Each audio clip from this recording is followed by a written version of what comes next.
No. Oh, yeah! I finished these fights. Give me a hell yeah! Top Rope Nation. Learn to love it. It's the best thing going today.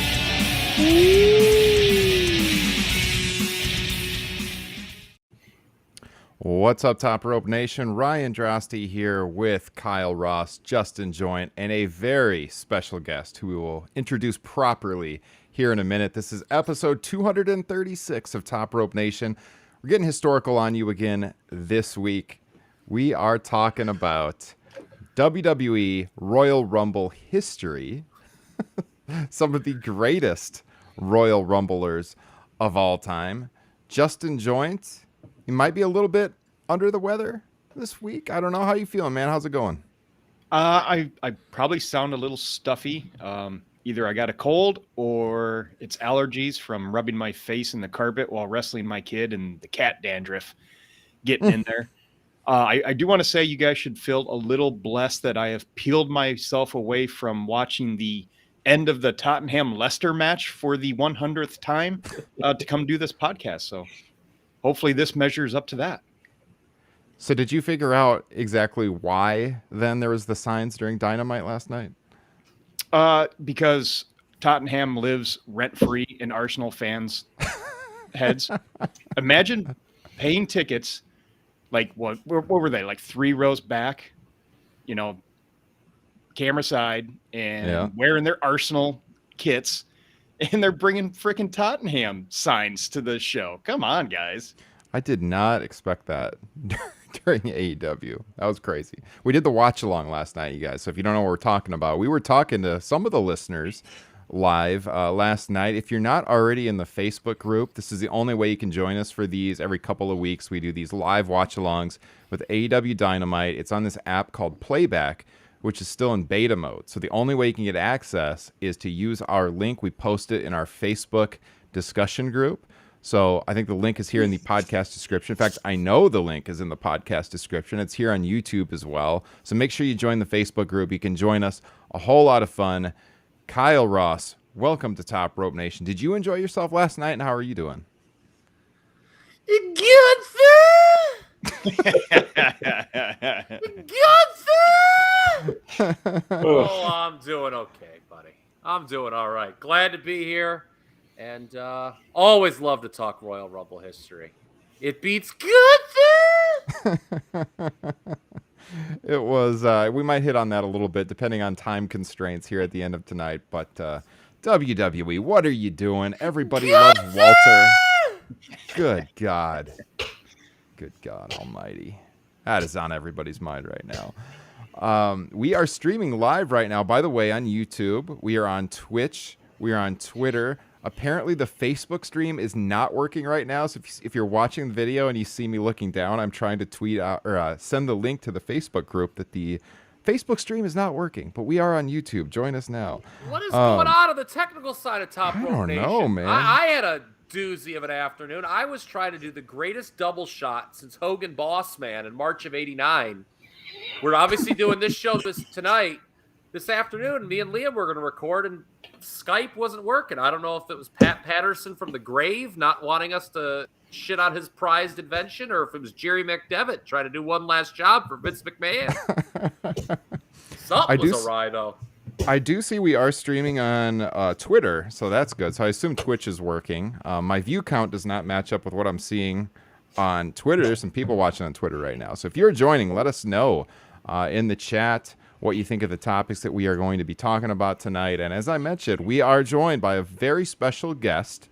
He is a Hall of Fame tier member of the Top Rope Nation Patreon page. Got to thank him so much for his support over several months with Top Rope Nation. And when you're on the Hall of Fame tier, the benefits you get go way above and beyond, the entry-level tiers. For $5 a month on Patreon, we always pump it every week.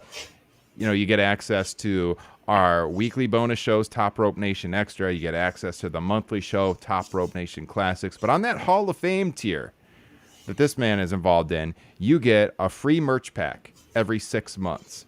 You get, if you want it, podcast training from myself. You want to launch your own podcast? I'll help you along. We'll do a one-on-one Zoom session. I'll give you some advice and help you set it all up.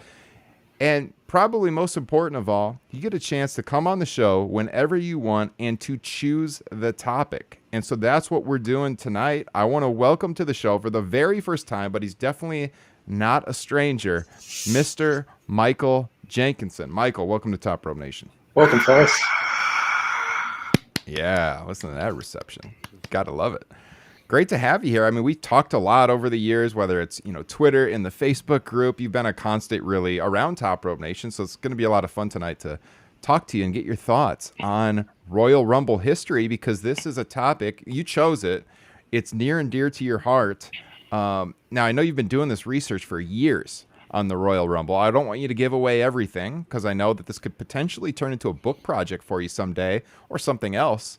But, I mean, give us a little bit of a window into what you have been doing with your Royal Rumble research and what we're going to be talking about tonight. Yeah, just want to say real quick, it's an honor to be here. You guys are hands down the best wrestling podcast. I've mentioned that in like the 5-star reviews. And I listened to a whole bunch. This is all I need now. So you guys are fantastic. Love it. Thank you. All right. So those kind of comments will get you on the show too, by the way. You want to do this show next week? I need it. I'm not just saying that because I'm here. So just always been a fan of the Rumble since I was a kid. I remember the first time watching one, I was probably 10. Now I'm 42 now. I think I'm closer to Kyle and Justin than you, Ryan, but we're all basically in that same range. And just turned 38 this week. Okay. Just a baby. Just a baby. And I've heard you guys tell similar stories. The local video store didn't have everything, but they had Royal Rumble 91. And we probably rented that thing 6-7 times, just kept getting it because that was all they had. And I just fell in love with the process, the match style. And, as I got older, I would, but again, before the network and all that stuff, I would, anytime I could go to a video store, I would be like, oh, I haven't seen 94. It took me forever to see 94. I remember I would just dig through videos and just try to find stuff. And I didn't even have like tape trading online yet. So it's just been an obsession of mine. And there was one person I saw in one particular Rumble, and I'm not going to say it yet because it might come up later, but somebody had a performance and I was like, man, is he like the best guy in Royal Rumble matches ever? And so then I just that lit the spark. And he's nowhere close, by the way. But the person I'm talking about, but it just seems so cool to me that like this one particular person was like, why is this guy doing so well in all these Rumbles? So that's what inspired me. And I just started keeping track of some stats, and it's been a passion project ever since. I've been doing it for, maybe 15 years, but not like, every day kind of thing, but off and on for 15 years. And, I love it. I look forward to I mark out for the Rumble every year. Like this year, the booking's about as bad and interesting as going into the Rumble as you can get, but I will be fired up on Sunday night. Guarantee it. Yeah. I think one of the things that's cool about the Rumble is it's one of the few events in wrestling where you can dive into those kayfabe stats, but like make it real. Like it's one of you look at it like baseball stats. How much time did you spend in the ring? Eliminations. That stuff all matters. Obviously, it's scripted. We're under no illusions here at Top Rope Nation. But like with the Rumble, it's actually Justin's like, I'm out of here. But it's actually fun to kind of dive into those stats. And I've seen like different graphics over the years on most eliminations, time spent in the ring, and it's always kind of interesting to look at that. And yeah, your research, you kind of sent us a glimpse of what you've been doing, and it's super deep. You've come up with like all kinds of formulas to grade people. Do you want to tell us a little bit about that?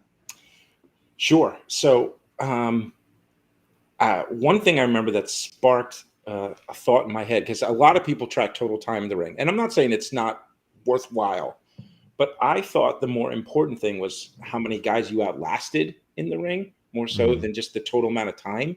Like when you look at, in 1998, Bradshaw sat around the ring for 36 minutes. Does anybody even remember him being in that Rumble?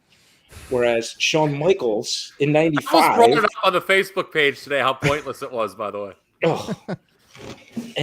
But in 95, Michaels goes coast to coast, and he's in it for like 34 minutes or however long that Rumble is. And I'm like, I don't know if time is necessarily the best measure versus, how many people you outlast. So I just came up with a formula where you just take the number of the order of their elimination, subtract their number order of entry, and it gives you a number. And it can be negative or positive, but it's a reflection of how many people you outlasted in the Rumble versus just total amount of time sitting in the ring. So that's one of my primary stats. The plus minus ratio, kind of like hockey or basketball. When they talk about like the plus minus differential when you're efficiency in the game. rating. So yeah. So I keep track of quality appearances, just because some guys have like one great appearance and it skews their numbers a little bit. So if you're consistently good, if you get at least a +3 in one elimination, you get a quality appearance. I track my eliminations a little differently than WWE does. You only get half an elimination if you partnered with somebody to get it. And I don't count cheating. Like, Kyle, have you ever watched the 92 Rumble? Because at the end of it... Yeah, I've seen it a Have you few ever seen that times. one? Yeah, I've seen it a few times. Because at the end of it, Hogan, clearly eliminated, reaches back and starts yanking on Sid's arm. And like WWE gives him credit for an elimination on Sid. I'm like, no, you do not get credit for an elimination if you've already been eliminated. That's not even in the match at that point. Yeah. Just like a fan coming in there at that point. So no, you get no credit if you're already eliminated. So little things like that. I've adjusted the elimination numbers and final fours and wins, stuff that other people keep track of too. Yeah. So in the end, I mean, what are you shooting for? Where do you see this research going? Look, I'm trying to get a different book deal done. I'm working on a fiction book, and I think this would be really cool to have as a book. But I know that there's a lot of people with a lot of niche hobbies that are trying to get books done. I know it's virtually impossible, but it's in the back of my mind. It's like a hope someday. To do it, I'd probably have to get some interviews with some of the guys to make it more marketable. So, working on how to do that. But I was hoping you were going to say your end goal was to be an actual entrance in the Royal Rumble. I'm just as qualified as Johnny Knoxville. A hell of a lot true, more man, qualified true. than Johnny Knoxville. Yeah. All right. So I guess what I want to ask you then, you personally, because we've talked a little Royal Rumble history this month. Like myself and John Alba talked about it on the show last week. Next week, we're going to be doing a new Top Rope Nation Classics on the 92 Royal Rumble. Kyle can hardly wait to record that one. That's going to be, honestly, we haven't recorded it yet. I'm confident it's probably going to be our best Top Rope Nation Classics ever on Patreon. Sign Too up much now. pressure. There's the hard sell. But we've talked a lot about it over the years, and this almost 6 years of doing this podcast. The Facebook group every day right now. Head on Yep. over. We talk about 1 or 2 a day. I just started, by the way, Kyle. So you remember months ago I was telling you these write-ups you do, I need to put them on our website. Mm-hmm. I have just started to play around with that a little bit. So you can go to topropenation.com. You can find all the information on the podcast. But I want to add more writing to the website. And Kyle does these great write-ups, historical write-ups. He's doing them right now in the Rumble. He did them on SummerSlam in the The past. Survivor Series, yeah, he did those too. They were great. Survivor Series. Like, we got to add these and get it out there to even more people. So I want to put them on topropenation.com. So I'm looking at some design aspects of that right now so we can kind of organize it. Because, yeah, if you're not in the Facebook group, you should be, because Kyle's doing excellent write-ups every single day. And we know Kyle's favorite Rumble is 92. He'll talk about it a lot next week and why. But, Michael, do you have a favorite Rumble and why? Man, that's a great question. It's hard to answer. It's like picking your kids because that's how close the Rumble is to me. I really like 90. 92, obviously, it goes without saying. I like 2002 and 2003 more than some people. I really like both of those a lot. Of course, 2015. I mean, everybody agrees that was like a masterpiece. Right? Yeah. But if I had to pick one, and maybe I'm just, influenced by my memory, just having a great night that night. But I would say 2001 is probably my favorite to watch back. I'm a Kane fan. I'm learning sadly that I'm not a Glenn Jacobs the human being fan the last couple of years. Yes. But Kane, you can and definitely come back specifically on the this Rumble, podcast. Oh man, I follow him on Twitter. It's a disaster. But yeah, if I had to pick one, I'd say 2001. That's really good, man. I mean, that's in my top 3, I would think, personally, too. Kyle, are you high in 2001? Yeah, it's right on that top 5 borderline for me, I'd say. There are 7 great Rumbles, in my opinion, with 92 being heads and shoulders above the other 6. but there's like 6 for me. They're bunched up pretty tightly. And last year, I remember you talked about 2005, and I was really happy about that because I've always thought that one was really good and underappreciated. And even if it was a mistake, I thought the ending really worked for 2005. Yes. Those are the 2 guys you wanted to promote, and it made them both look good. So I really liked everything in 2005. I think not liking that match because of the screw up is similar to people who want to retroactively downgrade Savage Steamboat at WrestleMania 3 because they learned they had it scripted. Who cares? But like, if you watch it, it doesn't come across that way. It actually comes across very nice. Less choreographed than 95% of matches that take place in 2022. Mm-hmm. Just a random aside I had. With you. Great. By the way, Glenn Jacobson, 2001. The only, he had a ton of eliminations there. I think the only thing he's eliminated more than people in that Rumble is science in Knox County. But I could be mistaken on that. I don't know if you have any statistics on that, Michael, but I don't. I'd love to hear them. Okay. Glenn Jacobs is lucky. The partisan lean in that county is very much in favor of him because, good God, I had to unfollow him. I mean, don't meet your heroes. I mean, not that you meet them, but it's like, holy smokes. All right. So, check the 2005 Rumble. We did the classic show on Patreon about a year ago. Great. Exactly a year ago on that one. That was a really fun one. So, all right. So, what we're going to do is, so Michael has a ranking, of the top Royal Rumblers of all time. We're going to kind of go around the horn and talk about where we think some different people might rank on his list. He's going to let us know if we're on track or not. Before we do, let's get the plugs in. The show has been growing a lot in recent weeks. So thank you to everyone who has been checking out the audio feed. Thank you for helping it grow. Yes. We've been reaching a lot of new people. Our downloads are way up from December. So thank you to everyone who's listening. If you're listening, make sure to hit the subscribe button so you never miss a show. Leave us a 5-star rating. Like Michael mentioned, he left us a written review on Apple many months ago. Great review. Thank you for that. Anyone that leaves us a written review, leave your Twitter or Instagram username so I can send you a free sticker in the mail. It's something we do for reviews. That way I know how to get a hold of you. The big one we've been pushing recently, and it's been working because our Spotify downloads are up quite a bit, is leave us the 5-star rating on Spotify. They just added a rating system. So we're trying to get out in front of the search algorithm. The more 5-star ratings we have on there, the higher we will rank. And since they just opened it up, we can get out there in front. So thank you to everyone that, even if you don't use Spotify typically, get the app and leave us a 5-star rating. Why not? Just do it. A lot of you have, because we've seen those downloads spike. Of course, we do the stream every week too when we record. We're live right now on YouTube. We're on Twitch, like I mentioned, Twitter. Subscribe to the YouTube channel. Check it out. You can join us live and in the chat. If you're joining us live right now, let us know what your favorite Royal Rumbles are in the chat room. We'll get those comments up here on the screen. And then Patreon, like I said at the beginning of the show, it is the best way to support Top Rope Nation. You're going to see the names here on the video stream here in a second. Every single person that supports us, we thank you so much for your support on what we're doing. I'm putting out so much bonus content. Yeah, you're seeing them all right there. So much bonus content every single month. Kyle is recording a new Top Rope Nation Extra with good friend of the show, Liam O'Rourke, Wrestling Observer Newsletter Award winner. And I'm looking forward to just sitting back as a listener and listening to that one. It's going to be probably worth the monthly price of admission for Patreon right there. I mentioned too much pressure. I mentioned Royal Rumble 92, our review coming to Patreon next week. A couple of weeks ago, we put out classics on the first WWF Shotgun Saturday night. So if you listen to us on the main feed here every week, thank you, of course.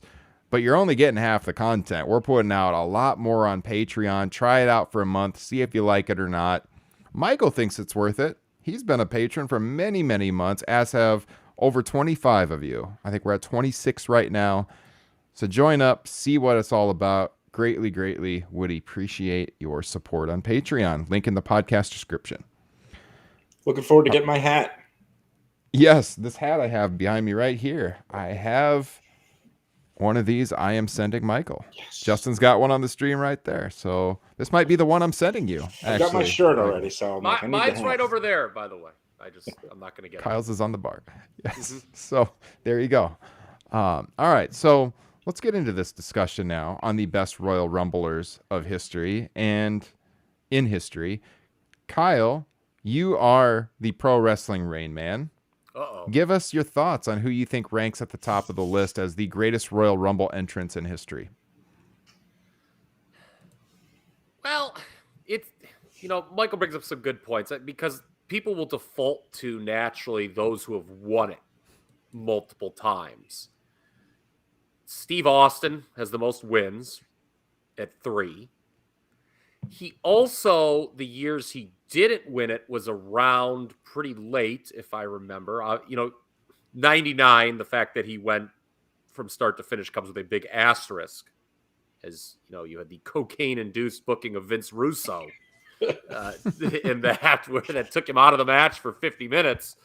What a horrible Rumble that one was. That's terrible. Yeah. But 02, he's one of the last 3. 96, I think he's one of the last guys. He was actually eliminated accidentally. I believe he told the story in that one. So he's got to be on the list. Randy Orton probably is up high too. He won it multiple times. And just because longevity, I was thinking about it because there was a little chat going on Facebook about this subject. And I started thinking about Orton, and he has a lot of top 4s too, probably. Michael, right? I'm thinking off the top of my head, 07, I know he's in the final 4. Yeah, 11. He's ridiculous. I think if it wasn't last year, it might be this year. I think he's 30 minutes away from breaking Jericho's all-time record for time spent in a Rumble. Yeah. Obviously, Jericho never won it, so and weigh that. But if I had to pick somebody the greatest, who has the greatest cumulative Rumble performance, obviously, look, I'm not breaking any new ground here. The best singular performance in a Rumble, in my opinion, is Ric Flair in 1992. But Austin in 97, he has a case for number 2, and the fact that he's also won it 3 times, and has all those strong finishes. I don't know. I guess my initial thought would be him. Stone Cold Steve Austin is ranked number 1 on my list. Yes. The third win, he's really close with a couple guys in some of those stats, but the third win being the only guy with 3 wins, that breaks all the ties, so to speak. So, yes, I would say Stone Cold Steve Austin is the greatest performer in Royal Rumble history. And one thing to keep in mind, guys, my list is totally kayfabe, just so you know. It's all based on numbers and stuff like that. How athletic you look and stuff like that isn't going to be Tim Jensen is the top one. All right, go Tim.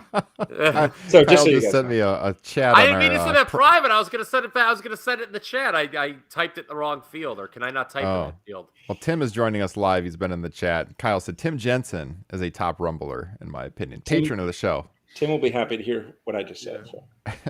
Official Top Rope Nation graphic designer, Tim Jensen, nice. That is.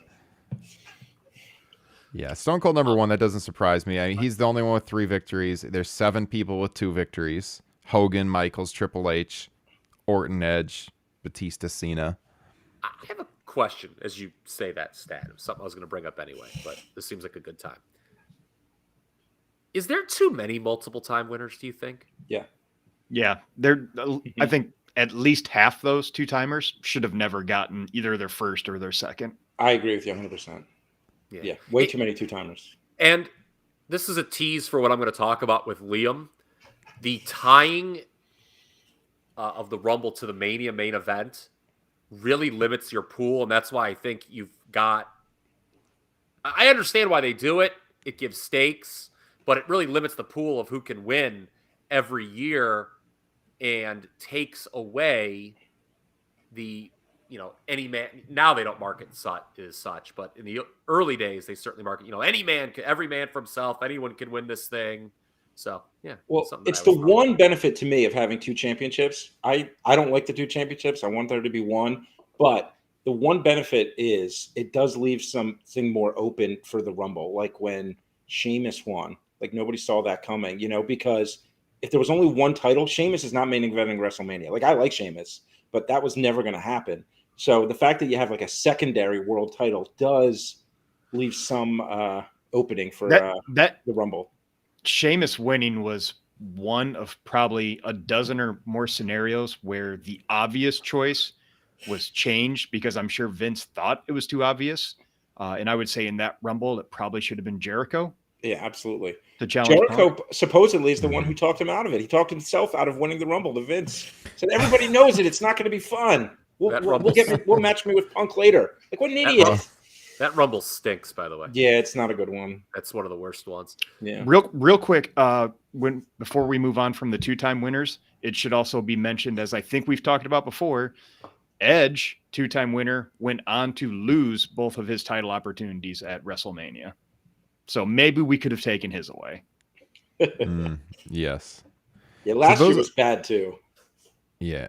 Don't get me started on him like shopping it around. That NXT segment where he was like the dad talking about how he could throw the ball to those mountains back in the day. And we're like, who was it? Pete Dunne and Finn Balor were standing there like kids, like, Dad, when can we go back and play our video games? When are you going to stop this horrible speech?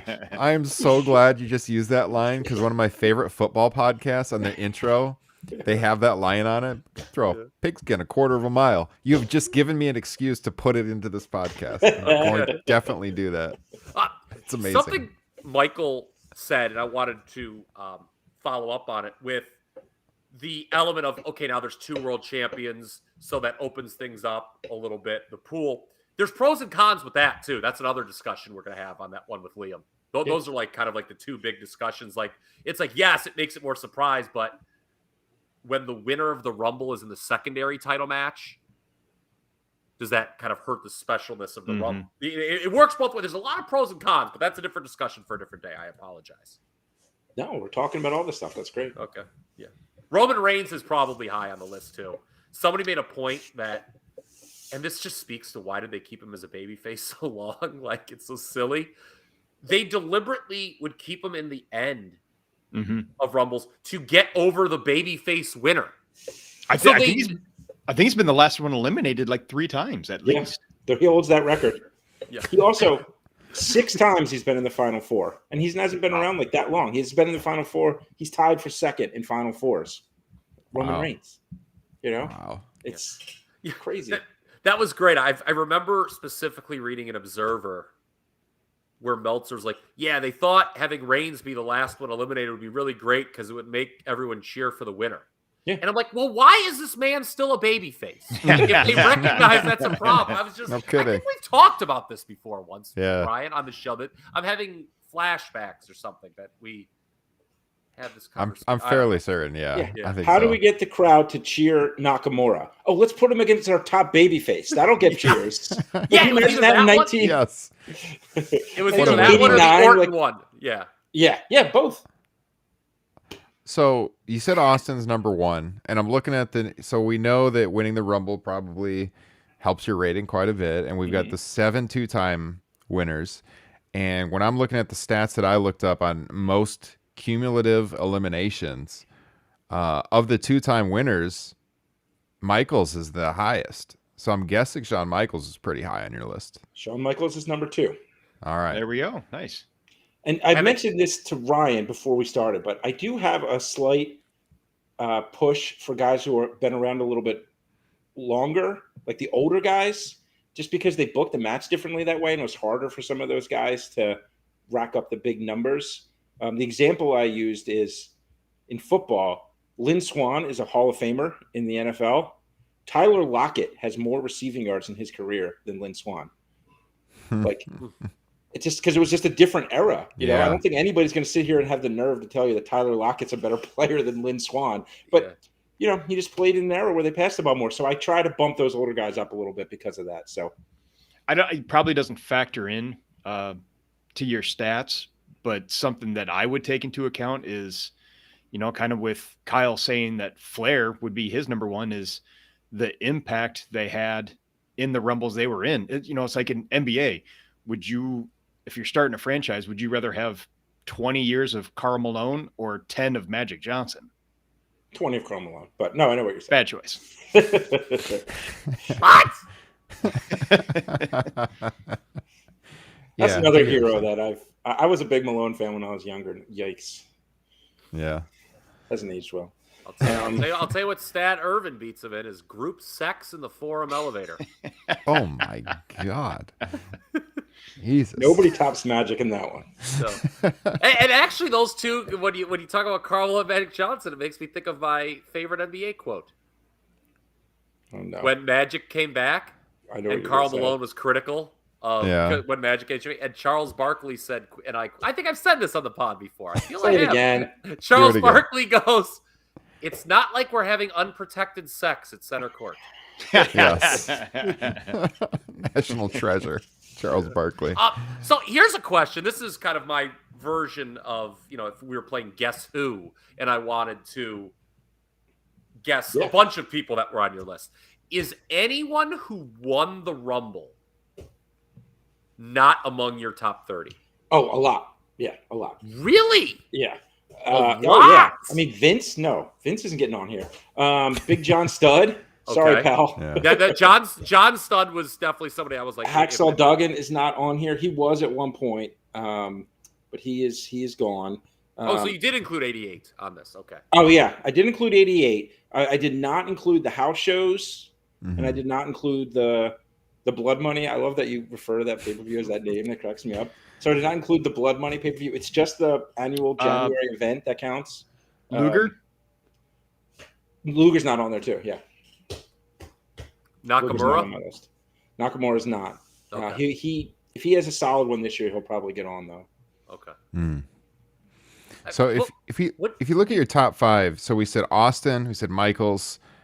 I'm just guessing to round it out. Is it Hogan, Cena, and Edge? It is Hogan is 5. Okay. Cena is 7. Edge is 6. So you're missing two big ones. Assuming Orton's got to be in there. Yeah, just because of how long he's been around. Orton's third. I'd make an argument that he has as many great Royal Rumble moments as Bushwhacker Luke, but that's just my opinion. Well, but again, you go with that quality appearances, whether you like the stat or not. I mean, he's the all-time leader in that stat. He's 9. He's got 9 times for his quality appearance. He's got the most Final Fours. He's been 8 Final Fours. So if you're just looking at it from a kayfabe perspective, it's kind of hard to deny his legacy. Let's think about Orton. So in 2004, that was his first one. Yeah. I think. He comes in, I think he's one of the first. He's the first 2 with Benoit. Yeah. And then he goes halfway, and it's that great moment where Foley comes back. So that I was there, by the way. Only Rumble I was ever at. Oh, wow. Nice. It was in Philly. And 2007, that was a good fight. Everyone remembers the final 2 with Michaels and Taker, but it was Orton and Edge were in the final 4. That was good too. So he's runner-up in 2006 with Mysterio. Oh yes, of course. So it's Triple H shamelessly hangs around Ray the whole time. Terrible. And then he wins in 2009, and he wins in 2009. And in 2011, this drives me crazy. It's like he had wrestled a match earlier in the night. He comes out. That's the 40-person one. He comes out 39. He's in there for 5 minutes, but he gets a final 4. So for me, as a statistician guy, it's oh, come on. Yeah. So then he wins it twice, So did we name the top 7 then, or are we still missing something? I mean, we're missing 4? Are we missing number 4? Yeah, you're missing 4. Taker? No, Taker is 11. Okay. I'm surprised. I mean, you guys just aren't thinking of it because this guy's numbers. I'm just looking at my list of Flair. No. Or no, it's not Ric Flair. I'm looking at my cumulative elimination. I missed Orton on that list. Orton is tied with Hogan at number 7 for most eliminations, and he's a 2-time winner, so that makes sense with Orton.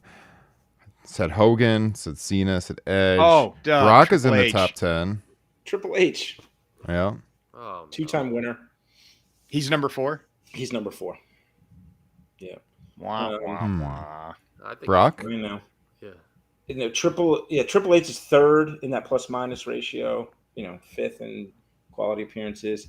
He's number 1 on shitting on CM Punk in 2010. Every bad thing you've ever said about Triple H, I agree with you. Number 1 on shitting on RVD in 2002. Oh god.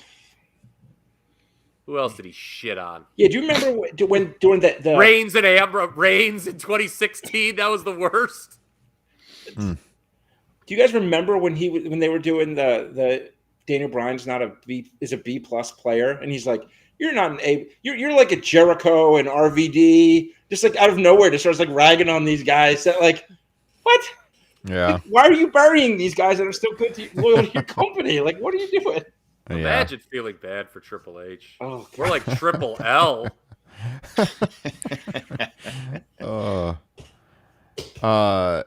Yeah, I'm looking at the stats, trying to figure out who else would be in that. So who you got all the top guys now? You got all the top 8. Okay, I think an interesting stat is who is the top ranked person that never won a Rumble. That's the next person on the list. The number 9 has never won.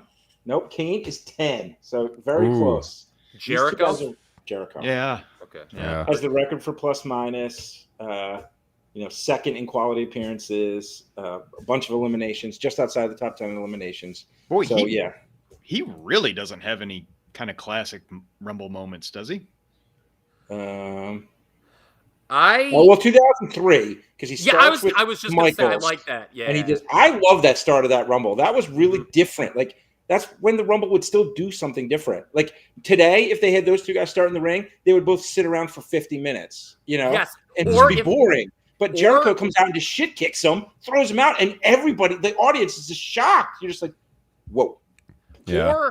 Or if they did it the way they did it, and if people forget, the storyline was Jericho and Michaels who would start their feud. Jericho's like, I remember when you went coast to coast, so I think we should start 1 and 2. And they did, and everyone's like, oh, okay. And then, I think Christian does the fake out. To distract Michaels, and Jericho comes from behind him and just destroys him and throws him out. People, if they did that now, would be mad. Because these modern fans don't get eat.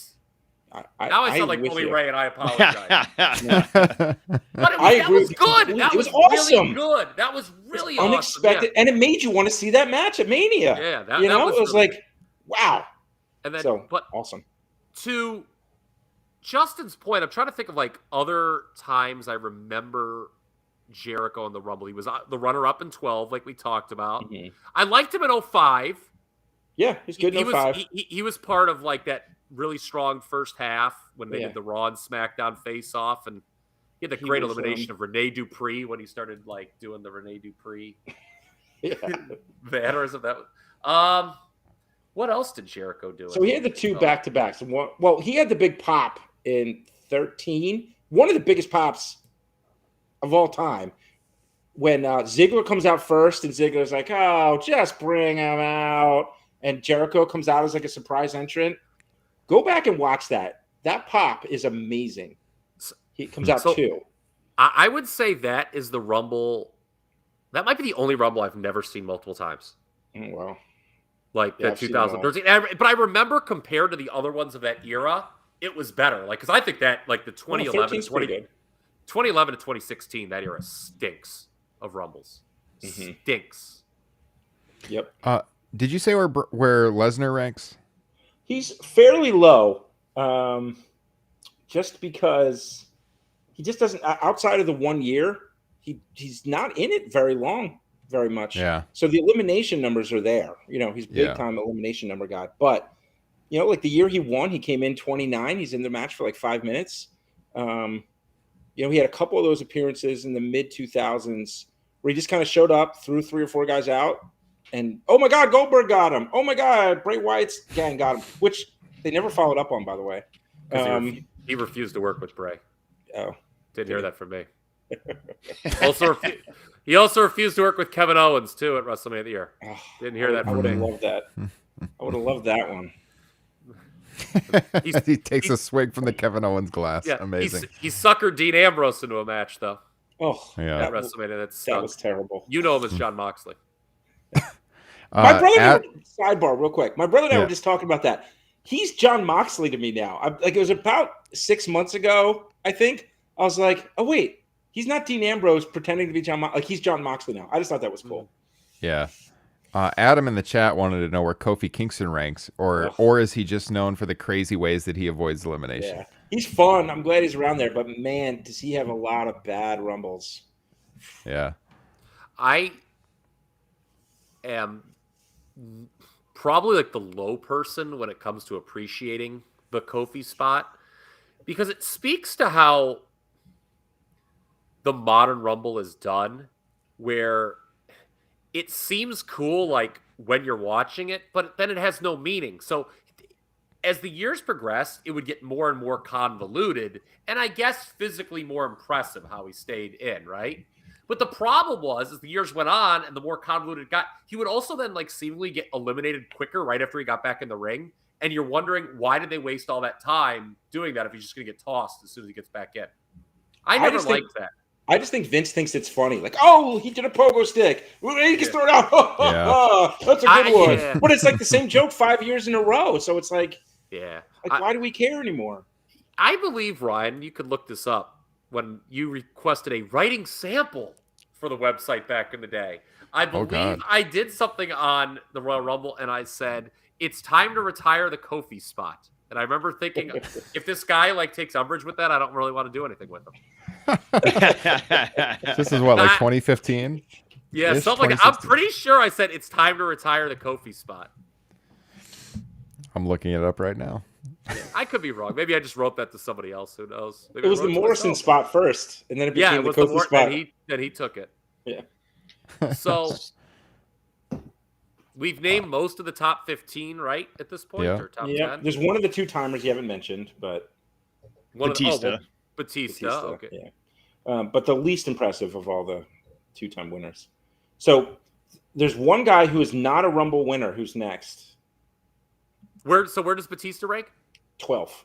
12th, okay. And there was one other two-time winner that we haven't mentioned? No, he was the last one. Oh, okay. Yeah, because he came in late in 05 when he won. Both of his wins, he was 28th. Okay. Kane's got to be up there. Yeah, Kane I was think we had him. We got him. Oh, we did have him? We got Kane. Kane was 10, Undertaker's 11. So Batista's 12. So we're trying to name a one-time winner or a zero-time winner. A zero-time winner next. Punk? Nope. But he's on here. Yeah, Punk's he's up there in 18 total cumulative time. Oh, yeah. Now, Punk's resume is incredible. But this guy's is better. This is one of the fun ones for me. Like one of the guys that you wouldn't expect if you didn't watch these Rumbles. What era is it? Can I get a... Early. Ted DiBiase. He is also up here. Good guess. DiBiase is fantastic in the Royal Rumble. Like, unbelievable. Because a lot of these guys don't get a lot of eliminations, but DiBiase just used to toss guys out. That's like the hardest thing for some of these guys is to... There's a lot of guys that lay around the ring a lot, but to actually get the eliminations is the hard part for some of these guys. People being the centerpiece. Yeah. His 90 run was great. Now, 92, 92, it's crazy how he's eliminated right away. Yeah. Is Bob Backlund? My original draft, Bob Backlund was on there on the strength of that. Okay, just because he really boring 93 performance. Yeah. But no. Are we talking like a 90s guy here? Yeah. Like wow. Early 90s. Early through the whole 90s. He was around Rick through the whole Martel? 90s. All right. So now that you've said it, when we were talking about it at the beginning, Rick Martel is the guy that got me into this process. Because I was just like, because the 91 Rumble was the one I watched the most as a kid. And he hangs out in that one for forever. And then there's like, he does really well in 90. And in 93, he gets a Final Four. And I was like, I just kept watching all these Rumbles. I'm like, how many times does Rick Martel kick ass in the Royal Rumble? So, yeah, I mean, by now he's down to 25. Okay. But, yes, I mean, Martel, I love watching Rick Martel in the Royal Rumble. It just makes Davey Boy. Davey Boy, yes. Okay. Oh, wow. Davey Boy. Yes, Davey Boy's resume is unbelievable. Yeah, he had that strong run in 92 when he was in the first half, and then 95, and then he goes coast to coast in 95. It goes coast to coast in 95. Final Four in 96, I think. Yeah, because they hype it a lot how he's been back-to-back Final Fours. Yeah. When he's in 97 and he gets tossed kind of early. Yeah. So Davey Boy, yeah, and you know, a lot of eliminations. So real strong resume for Davey Boy. And so the next guy you've mentioned is Flair, and the next one, not my favorite. What number is this? Winner? 15. Winner. One-time winner. Oh, Chris Redacted. He's coming. He's 17. There's 3 one-time winners in a row here. Yeah, that was the one I was at too. I was never a fan of. I could do a whole show talking about my opinions on Chris Benoit, from the beginning to the end. But hey, now wait a second. Have we heard Bret Hart's name yet? Bret Hart's coming right up. That's what I was 16. gonna. But a halftime winner. I do give him half credit for the win. Yeah, yes. I do give him half He credit for the win. never won one by himself. I was gonna throw it out there because I thought you were being sarcastic with that. I don't really like this, knowing you were gonna piss me and Justin off. The Rock. The Rock. The Rock is coming right up. Yep. Wow. But not the most highest one. No, Okay. for me, I say Bret Hart is the best in-ring performer of all time. So you're not Smart gonna. man. There we go. Smart man. Definitely coming back on this podcast. It's a one-time winner. One-time it's Roman winner. Reigns. No, he was 8. Oh, no, I'm sorry. I should have been writing these down. I said this on one of the chats recently too. I'm starting to think that Daniel Bryan might be my number 2 all-time in-ring performer. As crazy as that seems, It's Seth Rollins. he's on here. Sheamus. Sheamus is on here. You're naming all the next guys that are coming up, Okay. which is great. This is what you're supposed to be doing. But there's this one who Yoko. I No. probably messed this up. Did we say The Rock already? Was he already on there? Yeah, Rock we got. Okay. A one-time winner. So one-time winner had 2 back-to-back years where he was incredible, and that's most of his resume is on those 2 incredible performances in back-to-back years. Did we have Taker? Yep, Yeah. Taker we He have. was 11. Okay. Huh. why am I not mentioning a one-time? Why am I drawing a blank on a one-time? Lex winner? Luger. Nope. No. We mentioned John Cena, Yeah. Mhm. who's a two-time Two winner times. anyway. 2-time winner. Yep. Yeah. Rollins. Yep. But just- Rollins He is was coming up. 21. Yeah. It's not Alberto Del Rio. No, he does not make it. Okay. Good. One of the thank worst God. winners. No. Yes. Kyle. Stroke. I'm just saying- I'm just well, trying no, to- that's greatest Royal Rumble. Yeah, Never so mind. Strowman would have made it if I counted the greatest Yeah. Rumble. But Wait, who I don't know, are we give it to us. forgetting here? yeah, I just want to start rattling off the Yeah, entire just go through Rumble them. winners. But Lesnar, Benoit, Batista. Oh, Rey Mysterio. Rey Mysterio. There we go. Oh, All yeah, right, yeah. there we go. so we had the 2005 where he went through most of the match, Yeah. and then 2006, and he got a Final Four, and then 2006, obviously. I almost named him, but then we rattled off all the guys that were after him. I was like, well, there's no way he's ahead of those. No, he is. Yeah. Apparently is. Yeah. Yeah. They always Did he let him get get any- eliminations too, which is weird. They just love that thing where he does the Hurricane Rana, where the guy's trying to throw him over, and he's done that 7 or 8 times.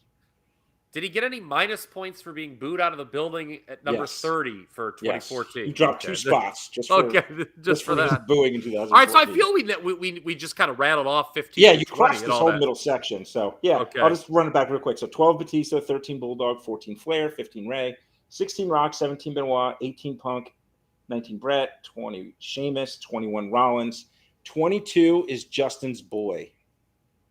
And I say that fully sarcastic.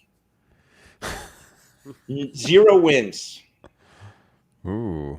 Who's my boy? Not your boy. Yeah. Sarcasm.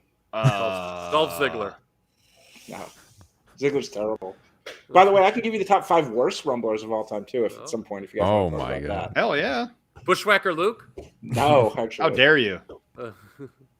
There's one person who is clearly the worst performer in Royal Rumble history, and it's hysterical. I think it's hysterical. Who is it? Viscera. Oh, wow. Viscera does the same thing every time. He comes out, the announcer's like, whoa, look, it's Viscera. And then 2 minutes later, 6 guys throw him over the rope. It's the same thing every time. I don't know, Justin. Who's your boy? I don't know. I'm trying to think of who would sarcastically be my boy. I am drawing a blank right. This is a non-winner. Non-winner, yeah. Have we named? So are all the winners that made your list accounted for? At this There's one that you have not mentioned. Hmm. One winner that you have not mentioned. He's 26, so he's not very high, but There's a winner that we haven't mentioned him. yeah, McIntyre? McIntyre. Oh, Okay. okay. There you go. So the rest, then, my God. So we've got 8 non-winners to mention to figure out. Whoa. To me, this is the fun part. So you already said Martel, who's probably my favorite guy on here. But there's a couple more of these that you guys will think of. Okay. Okay. I'm not answering for this one, the sarcastically my boy, but Perfect on here?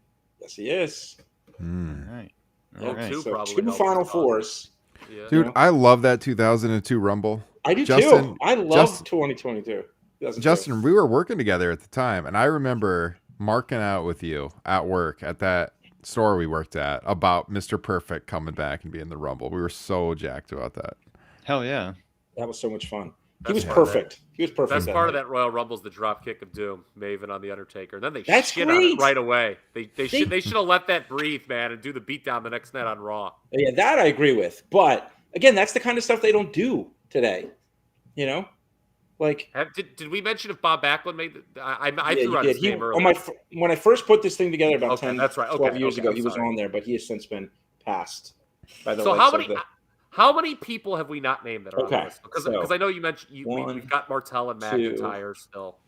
3, 4, 5. There's only 5 guys you haven't mentioned. Okay.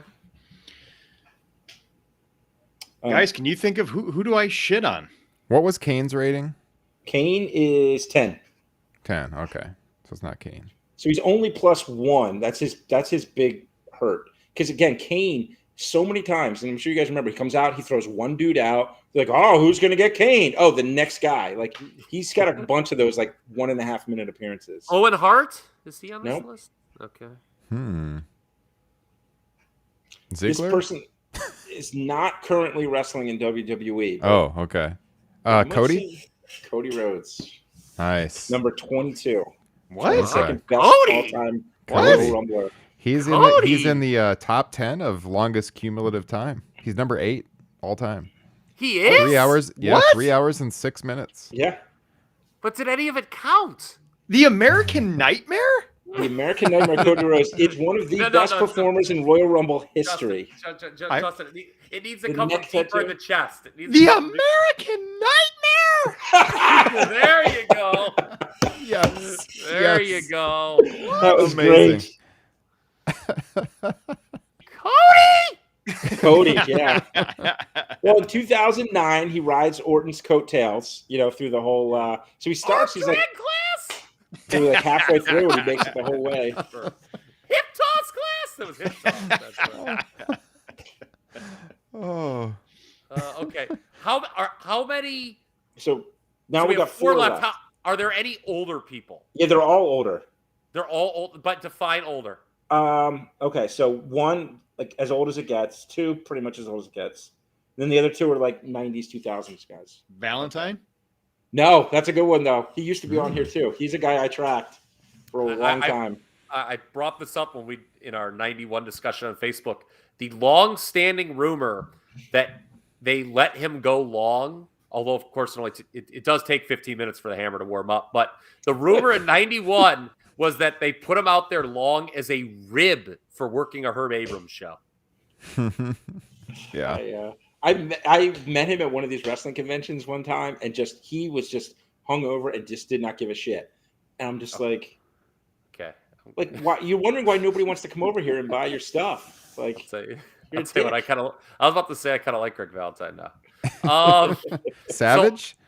Yes, Randy Savage. All Oh right. my Okay. God, the stupidest Royal Rumble Oh, God. participant Yeah. ever. What were No they? kidding. Oh, God that bless still bothers me. Savage. Like, who thought that was a good idea?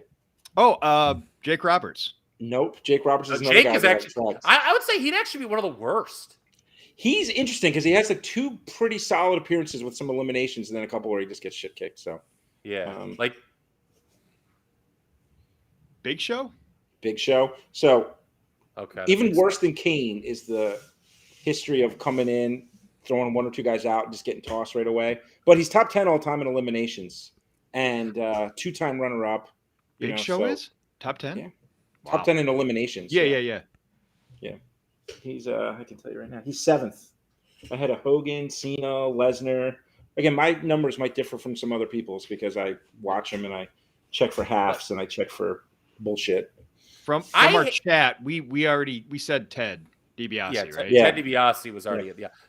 The Big Show. I hate my one complaint about the 01. Well, I have a couple complaints about 01. Number one is the inexplicable push of Kane, but like at the end it gets messy where like Big Show makes his return from being an OVW, and they book him like as this complete monster for 3 minutes, and then they toss him right away. That's what they always do with him. They And always then make he, it like a big and then deal. he, It's like, and oh, then he shit. grabs Rock out and choke slams Rock. To set up that huge match they had at WrestleMania? Oh, no. No, he was in the That's not what they do. hardcore title. God match. forbid we use the Royal Rumble to set up the Is WrestleMania. Goldust in?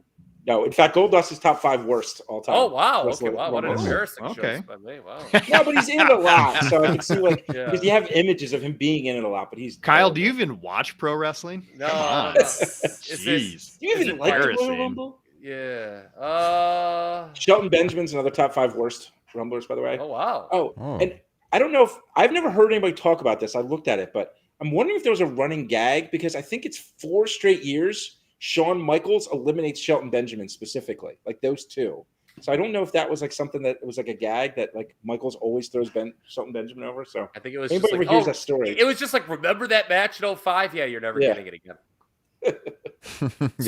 So we've got 2 left. Two then. guys left. Yeah, these are hard. I mean, these are hard. One's old and one is 90s. Okay. Okay. One's old, one's 90s, 2000s ish. And they're hard. They're hard. I mean, I might just have to give you guys these because these are hard.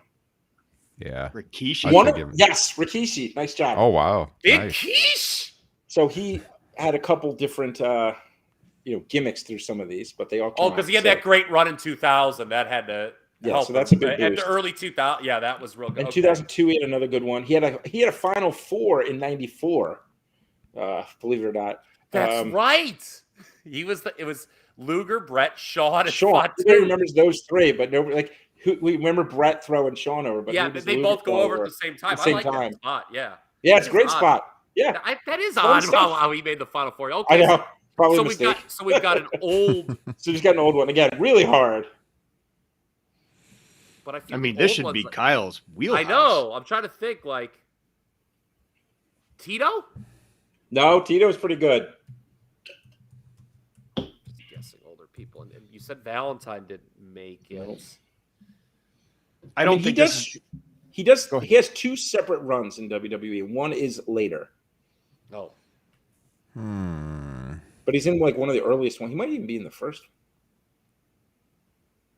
It's not Tito, is it? No. He said no. Okay. It's not Warrior. No, Warrior was Okay. only in I think like 2 or 3. Yeah. I think he's only in 1. He's only in 90. No, he's in 88. Oh, that's right. Yes, that's right. Yeah. He gets like a -4. He does nothing. Total mid card. Let's give Hacksaw a push. Let's see. So he's in. This guy's in 89 for sure. But then he's in 2000. Maybe 99. Yeah, I think 99. So he's like Okay. off for a bunch of years there. Boss man. Big boss man. Wow. Nice. There you go. Yeah. Very Yeah. nice. 29th. We did it. Yeah, Nice. you did it. Nice job. Yeah. Eh, Man. Dude, this is really interesting. I Yeah. hope this has been a good listen for the people because like I said, this is one of the few topics in pro wrestling that you can be kind of analytical about the numbers, Yeah. which I love Rumble season for that reason. Yeah, Mike, I hope you do a book or something, or at least some kind of feature on a website Yeah. about this. I know a website Kyle- he could do that on. TopRopeNation.com. By the way, Kyle, I was frantically looking for this email you sent me with the writing sample. I did find the first email you ever sent me Whoa. to write for Top Rope Press. It was in April of 2016. Your writing samples were on WrestleMania, Okay. but I wanted to share with you that I forwarded your application to my co-editor at the time, and I said to him, "quote This guy looks great." Oh, that's nice to hear. Okay, there we go. Yeah, it meant I to was be. correct. I was Yes. correct. Yes. Yeah. Uh, I'm like in sync 95% of the time with Kyle. I'm just not as cynical. I think that's like what I realized. Oh, well, and on that note, I've got a statistic for the 2022 Rumble. Oh boy. Oh. Number of people entered that are over 0.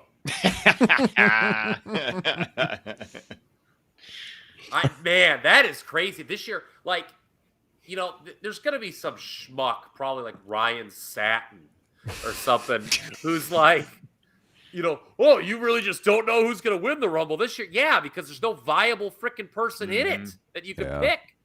Yeah. I think I know who it's going to be, but Go back Tell and us. work with Sheriff Joe, Ryan.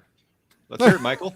I don't know how they're going to make it work storyline wise, but I think they're going to put Lesnar in it somehow. Yes, and I do they're too. gonna set up the title for title. Mm-hmm. I don't If think I it's did going to be that- title for title. I think he's going to get Or he's screwed. going to lose to Lashley and then get in. I think I could see that too. Heyman might turn on him. That makes and sense. then revenge, because I just like we know that they're going to do Lesnar and Reigns. Yeah.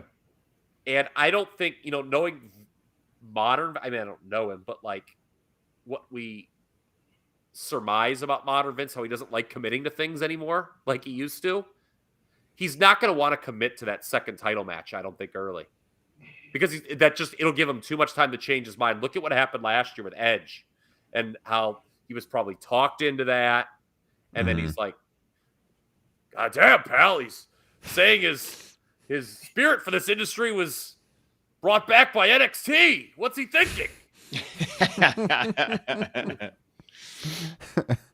Yeah, I love that whole piece you did last year where you talked about like UFC does plenty fine telling you what your main event is going to be 3 months in advance. Like, why do we have to keep WrestleMania a surprise? Yeah, because they have like 82 matches to determine.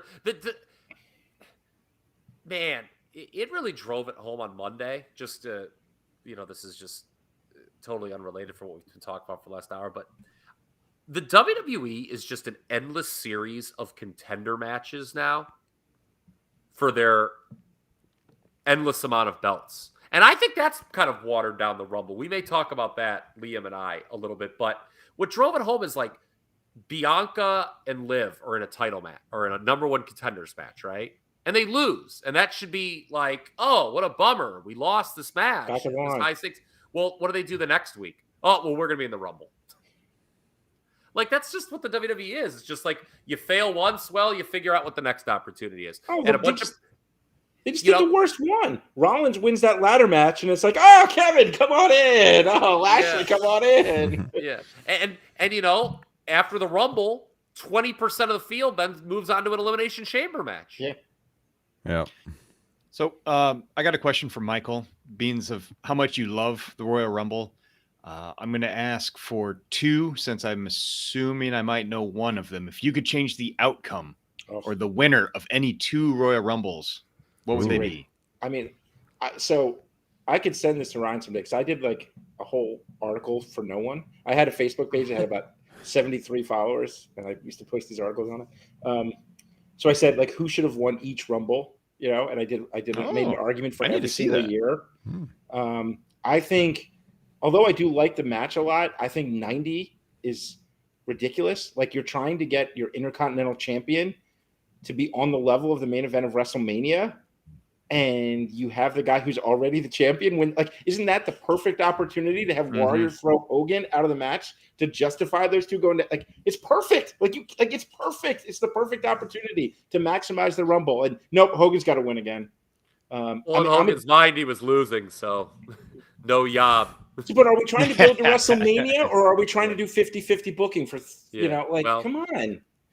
And I'm a Jericho fan, so like you talked about earlier, 2012. I mean, that should have been Jericho's, But yeah, I mean, I could go through. You asked me for two, so you said you had another one. Off the top of your head, what do you think the percentage is for Rumbles where they got the winner wrong? They, as in Vince. I'd say 40%. I think less than half, but I don't know. I mean, I haven't actually done that breakdown, and it depends on what you mean wrong. Like, is there a slightly better choice versus this was just a terrible idea? I'm thinking I'm actually thinking about that, and believe it or not, like, when you look at what they're building, there weren't too many like, oh my god, like, why did this was terrible and it clearly should have been this. I mean, I assume last year was kind of bad in retrospect. Oh yeah, last year was terrible. Oh, I agree. Obviously, Orton so I think was you cross bad out the 17. I didn't like just that might be my least favorite winner of all time. Yeah, to set up a Wyatt match. I think I've argued it before that they should have vice versa that with Bray winning the. I know Kyle won't agree with that, but Bray winning the Rumble and then Orton winning the title at Elimination Chamber. That would have meant so much more. I liked it as a team. I think they should have kept going with it. Well, that would have been. That was a great team. Orton winning the Rumble should not have happened. So I guess what I was alluding to when I asked you the question was Roman winning. Well, clearly it didn't work. I mean, they even brought out The Rock to try and make it work. So, Wayne was very confused. But I would have said Batista, but then I don't know how much we get the Daniel Bryan moment at WrestleMania 30. It almost actually kind of enhanced Batista. it. Yeah. The problem with 15, and I'll spoil it. Okay, it's fine. But it's my pick for the worst Rumble ever is 15. And it's not necessarily because Roman wins. It's because it's really the only Rumble where they lose the audience halfway through. The problem was tossing Daniel Bryan so early. Would the crowd have gotten really mad if Roman would have eliminated Daniel Bryan last? Yes, they would have. But would there have been more drama in the match? Much of the Rumble, because it's a 60-minute match, you've got to keep your audience invested for that 60 minutes. And that is the one Rumble that sticks out like a sore thumb where they just fucking lost the audience early and they never got them back. Well, I can't think of another Rumble like that, to be honest. Not that bad because they rallied right at the end. But the other one I think of is 2009 because Orton's going to win it. Just the storyline they were telling. Yeah. And that whole Rumble is just there's 15 guys in the ring the whole time. And there's no story for the middle 40 minutes of that match. It's just guys standing around in the ring. And the crowd is okay, we know this is coming down to Randy Orton and Triple H at the end. So let's just twiddle our thumbs till we get there. Not as bad as 14. Yeah, that's 09 is, another one of those Rumbles that I feel there's about 3 or 4 that I'm not a huge expert on. And I feel 09, I've only watched that one twice, when it first happened, right after. And then fall again. Asleep. Yeah. It's not good. And so I'm trying to think another one where I definitely would have changed it. Yeah, but you make a good point. 97, it probably should have been Bret if you're just looking at the time it happened. But obviously, long term, you don't want to do anything that gets in the way of what created. Yeah. So, is it so how do you define that? I think that year wrestling would have been better if Bret had won, but long term, you can't risk not damaging Stone Cold's rise. Kyle, I know you've made the argument before where they just needed to get the long Roman Reigns title reign kind of almost out of the way. Do you make an argument that he should have won at 16 to keep the title? I thought that was just a flawed idea. I don't know how to go back and do that. I think they screwed the pooch. I mean, it was kind of they had what they wanted. They had what they wanted with him, and then having him defend the title in the Rumble was a mistake. They never should have done that. I thought the concept was cool, but it wasn't the right time to do it. Yeah. They should have just had him face Triple H at that Royal Rumble and maybe done Brock Lesnar again at Mania 32. Yes, absolutely. Yes, and they could have done it at 32. Yes. Yeah. Yeah. Well, we would have missed out on that great match they had at what was it, 34? 32. Still go. Oh, the second. Yeah, the second. And now we're getting a third. Yes. Michael, where can the listeners follow you to get your analysis of professional wrestling? Pump your social media. ML Jenkinson on Twitter, but I don't use it that much, to be honest with you. I mostly use it to follow your guys' stuff. Just not a. I mean, I like Facebook because of you guys, and there's this other Tecmo Football League page that I follow, but I'm not a huge social media guy. Well, if people want to interact with you and they enjoyed what you had to add tonight, which, again, I think was a very interesting topic, join the Facebook discussion group linked in the broadcast description. Top Rope Nation Pro Wrestling Discussion, the group on Facebook. Michael's in there all the time talking pro wrestling with us. I came up with the answer. Yes. Charlotte in 2020. As what? The worst? As the winner that I would change. They should have Shayna Baszler. Yeah. I want to do a women's one of these in a couple of years. There's not enough. Charlotte challenging the NXT Women's Champion? Yeah. And beating her? But to be fair, that did a lot of good for both of those two long term. Okay, It did. You had and everybody benefited from that scenario. Rhea Ripley, that long-term story that Triple H promised, that really played out. It played out. It worked for everybody. So. All right. Well, hey guys, this was a really fun show. As Kyle has said throughout the broadcast, he's doing that show with Liam. It's going to be a Patreon exclusive. If you're not already a patron, sign up. That'll be recorded in the next couple of days. We got Top Rope Nation Classics dropping next week on the 92 Rumble. We'll be doing the Royal Rumble review next weekend. That is next weekend, right? Next Saturday night. So Sunday morning, we'll be reviewing that. I think that'll be our next flagship podcast. We'll have at least 2, maybe 3 bonus shows on Patreon. Before then, I'll have some teasers going up here on our main feed. But if you want to hear them, sign up to become a patron of the show. Michael, again, thank you so much for joining us. Thank you for your support over the years and being a patron of the show. Greatly appreciate it. It was an honor, really. Thanks, Great Michael. to meet you. Deal for me. Thank you. Absolutely. So Love find us Cyclops, all on Twitter. by the way. Oh, he's my favorite superhero. Yes. Cyclops is my favorite. Your setup's great. I love it. Yeah. Love the shirt. Got the Homage WWE Classic shirt. Oh yeah, go WWE hit the Slam. link. Go to the Homage. I got the Rock and Sock connection. Yep. Got our affiliate Homage. link for Homage in the podcast description as well. And you can find the show at Top Rope Nation on Twitter. We're on Instagram as well. Again, subscribe to the YouTube channel. Would help us out a lot. Find me at Ryan Drosty on Twitter. That's DROSTE. At TRP Kyle. At Justin Joint. JOYNT. NT. Is that right, Justin? Is it JOYNT? At Justin Joint? Huh?